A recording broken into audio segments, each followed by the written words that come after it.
क्या आप अपना खुद का प्राइवेट लिमिटेड कंपनी खोलना चाहते हैं? प्राइवेट लिमिटेड कंपनी जैसे कि ओला, फ्लिपकार्ट, जोमेटो या बाइजू टाइप। मैं आपको बता दूं एक शॉकिंग फैक्ट कि 2007 में फ्लिपकार्ट को स्टार्ट किया गया था लगभग 2.5 लाख रुपए से, और आज उसका जो नेट वर्थ है वो है लगभग 41,000 करोड़ रुपए।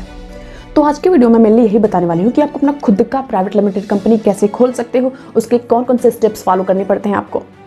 इसके साथ में ये भी जानेंगे कि ये कितना रिस्की है, कितना टाइम लगता है, कितने पैसे लग सकते हैं। तो चलो जानते हैं एक एक स्टेप करके कि कैसे आप अपना खुद का कंपनी खोल सकते हो। पहला स्टेप है कंपनी का नाम चुनना और उस नाम का जांच करना। देखो, आप सोच रहे होगे कि नाम चुनना भी कोई स्टेप है, तो मैं आपको बता दूं, जब आप कंपनी का रजिस्ट्रेशन करवाने जाओगे तो सबसे पहला बेसिक चीज़ यही होता है कि आपकी कंपनी का नाम क्या है। तो सबसे पहले कंपनी किस एरिया में खोल रहे हो उसके हिसाब से उसका एक सिंपल सा यूनिक सा क्रिएटिव नाम रखना चाहिए। और हाँ, नाम रखने के बाद से आपको जाँच भी करना है कि ये नाम वैलिड है या नहीं। जी हाँ, आपने सही सुना कि नाम को जांच करना पड़ेगा। AMCA यानी कि ministry of corporate affairs website पर जाकर आपको अपना जो भी नाम आप चूज किए हो उसको जांच करना पड़ता है कि पहले से उस नाम की कोई कंपनी है तो नहीं, या जो भी नाम आप रख रहे हो वो वैलिड है या नहीं। ज़्यादातर केस में तो इनवैलिड नहीं होता है, लेकिन अगर मान लो आपका नाम जो भी आप चूज किए हो अपने कंपनी के लिए वो रिजेक्ट हो जाता है, तो एक रन वेबसाइट होता है RUN यानी कि रिजर्व यूनिक नेम, वहाँ से जाकर आप कोई भी नाम अच्छा सा चूज कर सकते हो। और एक खास बात ये भी है कि जिसका पहले से मतलब ऑलरेडी कंपनी है, वो अपना नाम चेंज करना चाहते हैं, तो वो भी लोग रन वेबसाइट का यूज़ करके और अपने प्रीवियस जो भी कंपनी है उसका नाम चेंज करके उसका नया नाम रख सकते हैं। तो ये था गाइस पहला स्टेप, नाम चूज करना, उसको चेक करना कि वो सही है कि नहीं। दूसरा स्टेप्स है इंपॉर्टेंट डॉक्यूमेंट्स रेडी करना कंपनी के रजिस्ट्रेशन के लिए। देखो, अगर आप कंपनी खोलने जा रहे हो तो उसके लिए रजिस्ट्रेशन के लिए बहुत सारे इंपॉर्टेंट डॉक्यूमेंट्स लगते हैं, जैसे कि मैं आपको एक एक करके बताने वाली हूँ, ध्यान से सुनना। पहला है पैन कार्ड। मैं आपको बता दूं कि प्राइवेट लिमिटेड जो कंपनी होती है उसको खोलने के लिए कम से कम 2 लोगों की ज़रूरत होती है, और ज़्यादा से ज़्यादा उसमें 200 लोग हो सकते हैं, चाहे वो डायरेक्टर्स हों या वो लोग share holder as a share holder काम करें। मतलब 2 से 200 तक के लोग एक प्राइवेट लिमिटेड कंपनी में हो सकते हैं। तो इन जो भी लोग कंपनी स्टार्ट कर रहे हैं, चाहे एज ए मालिक या डायरेक्टर, तो उन सब लोगों का पैन कार्ड लगता है। दूसरा है, इसी के साथ दूसरा जो कार्ड लगता है वो होता है आधार कार्ड, यानी कि जितने भी शेयर होल्डर्स रहेंगे, डायरेक्टर्स रहेंगे, उन सब लोगों का आधार कार्ड भी ज़रूरी होता है। और तीसरा होता है बैंक अकाउंट्स खोलने के सारे डॉक्यूमेंट्स, यानी कि अगर आप कंपनी खोलते हो तो उसके लिए कंपनी के लिए अलग से एक बैंक अकाउंट्स को खोला जाता है। तो बैंक अकाउंट खोलने के लिए जो भी चीज़ें ज़रूरी होती हैं वो सारे डॉक्यूमेंट्स भी यहाँ पे लगेंगे। और सारे जो बैंक डॉक्यूमेंट्स होते हैं उसको ROC के साथ जमा करना होता है। ROC क्या होता है मैं आपको आगे वीडियो में बताऊँगी। चौथा जो कागज़ या डॉक्यूमेंट है वो होता है पता का या एड्रेस का प्रमाण पत्र। जैसे आपको पता होगा हम लोग का होता है निवास प्रमाण पत्र कि हम लोग कहाँ रहते हैं, तो उसी तरह से कंपनी का जो पता है उसका प्रमाण पत्र चाहिए होता है। जैसे कि कंपनी कहाँ खोलना है, उसका जो रजिस्टर्ड ऑफिस रहेगा उसका पता क्या है, इन सब चीज़ों का जो डॉक्यूमेंट्स होता है उसको जमा करना होता है। और पांचवा और सबसे इंपॉर्टेंट चीज़ होता है फोटो, यानी कि जितने भी डायरेक्टर्स हैं या शेयर होल्डर्स हैं, चाहे 2 लोग हों, 10 लोग हों या 200 लोग हों, उन सब लोगों का फोटो बहुत ज़रूरी होता है। हाँ बिल्कुल, पासपोर्ट साइज़ फ़ोटो जो कागज़ में डॉक्यूमेंट्स में लगाया जाता है। तो ये सारे डॉक्यूमेंट्स लगते हैं जो कंपनी खोलने के लिए बहुत ही ज़्यादा ज़रूरी हैं। देखो, ये तो ऐसे सारे आपसे रिलेटेड डॉक्यूमेंट्स, जो लोग कंपनी खोल रहे हैं उनसे रिलेटेड डॉक्यूमेंट्स, लेकिन कंपनी जो आप खोल रहे हो कंपनी से जुड़ा हुआ भी कुछ डॉक्यूमेंट्स होता है जो ज़रूरी होता है लगाना, जैसे कि MOA या AOA। अब ये बताइए क्या चीज़ें देखते हैं।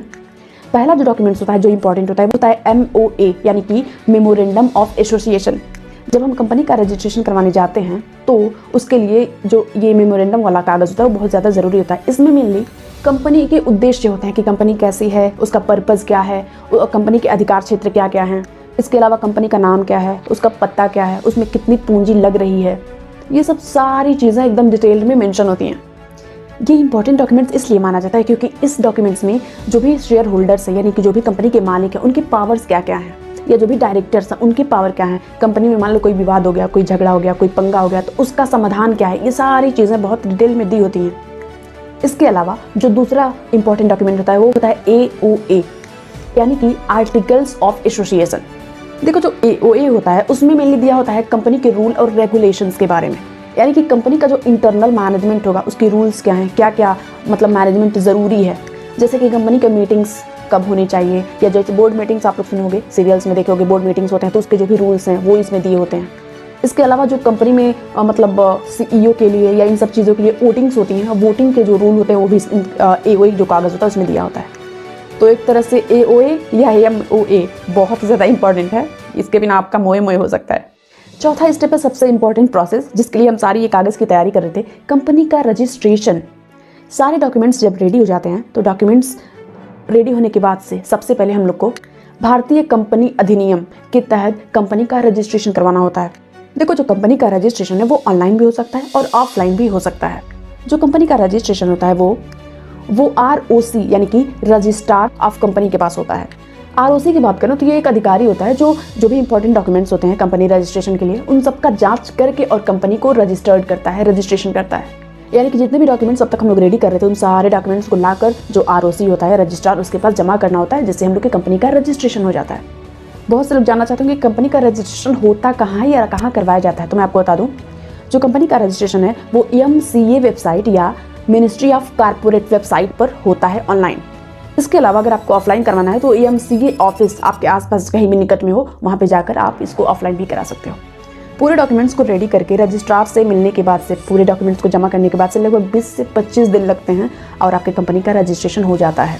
आप मान लो रजिस्ट्रेशन करवा कर आ गए लेकिन ये नहीं पता कर पा रहे हो कि रजिस्ट्रेशन हुआ कि नहीं, हम कैसे जाना है। तो मैं आपको बता दूँ, MCA जो वेबसाइट होता है उस पर जाकर आप कंपनी का नाम या CIN यानी कि कॉर्पोरेट आइडेंटिफिकेशन नंबर से जांच कर सकते हो कि आपका रजिस्ट्रेशन हुआ है या नहीं हुआ है। कंपनी के रजिस्ट्रेशन के बाद से अगला स्टेप है पैन और टैन नंबर प्राप्त करना। अब पैन देखो परमानेंट अकाउंट नंबर होता है जो कंपनी के लिए जो टैक्स डिपार्टमेंट होता है वो तय करता है, ताकि जो टैक्स डिपार्टमेंट है वो आपके कंपनी के सारे फाइनेंशियल जो भी कंडीशंस हैं वो जान सके, ताकि आप अच्छे से सब टैक्स वैक्स पे कर रहे हो कि नहीं। अब पैन तो मेनली सभी लोग जान रहे थे कि परमानेंट अकाउंट नंबर होता है। भाई अब टैन क्या होता है? देखो, टैन की बात करें तो tan tax deduction and collection account number होता है। ये भी टैक्स डिपार्टमेंट द्वारा ही तय किया जाता है। जब कंपनी का रजिस्ट्रेशन हो जाता है तो उसके बाद से पैन और टैन नंबर मिलता है। इसमें लास्ट स्टेप है लाइसेंस लेना। ये कोई स्टेप नहीं है, एक तरह से देखा जाए तो आपके अगर सारे डॉक्यूमेंट्स सही हैं, कंपनी का रजिस्ट्रेशन हो गया और आप सारे रूल्स रेगुलेशन फॉलो कर रहे हो, जैसे कि मान लो आपकी कंपनी में जो शेयर होल्डर हैं वो कम से कम 2 हैं और ज़्यादा से ज़्यादा 200 के अंदर हैं।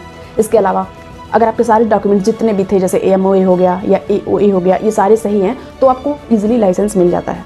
लाइसेंस जैसे कि GST नंबर या श्रम लाइसेंस या जो लेबर लाइसेंस होता है, ये सारी चीज़ें मिल जाती हैं। GST शायद आप सभी लोग जानते होंगे कि गुड एंड सर्विस का टैक्स नंबर जो होता है जो 15 अंक का होता है। इसी तरह लेबर लाइसेंस भी होता है, वो भी 15 अंक का ही होता है। ये दोनों चीज़ें ज़रूरी होती हैं ताकि आप आगे जो भी आपकी कंपनी है उसका सारी लीगल चीज़ें आसानी से कर पाओ। तो ये सारे स्टेप्स थे, इतने ही स्टेप्स थे। इसके अलावा बहुत से लोग जानना चाहते होंगे भाई पैसा कितना लगता है कंपनी वंपनी खोलने में। तो मैं आपको बता दूं, इसमें आपके ऊपर है कि आप कितना खर्चा, कितना अच्छा मेंटेनेंस कर रहे हो। इसके अलावा लगभग 50,000 कम से कम और ज़्यादा से ज़्यादा 2 से 2.5 लाख पैसे लग सकते हैं। जैसे मैंने आपको शुरुआत में बताया था कि जो फ्लिपकार्ट कंपनी थी वो 2.5 लाख से 2007 में स्टार्ट की थी। तो भाई इन्फ्लेमेशन रेट से देखा जाए तो अभी तो 2-3 लाख भी लग सकता है। तो इसके हिसाब से आप मैनेज कर सकते हो। तो गाइस, ये था आज का वीडियो। सारी इन्फॉर्मेशन जो है वो मेरे रिसर्च से बेस्ड है और मैंने आज तक कभी कोई कंपनी खोल कर नहीं देखा है कि कैसे चीज़ें होती हैं। तो अगर ये वीडियो आपको इन्फॉर्मेटिव लगे तो सीखो और आगे बढ़ो। और हाँ, अगर आपको कोई क्वेश्चन पूछना हो या किसी चीज़ पर आप लोग वीडियो चाहते हो, डिटेल वीडियो, तो आप मैसेज कर सकते हो, कमेंट कर सकते हो। बाकी थैंक यू फॉर वॉचिंग। और हाँ, लाइक, सब्सक्राइब और शेयर करना बिल्कुल मत भूलना। बाकी थैंक यू।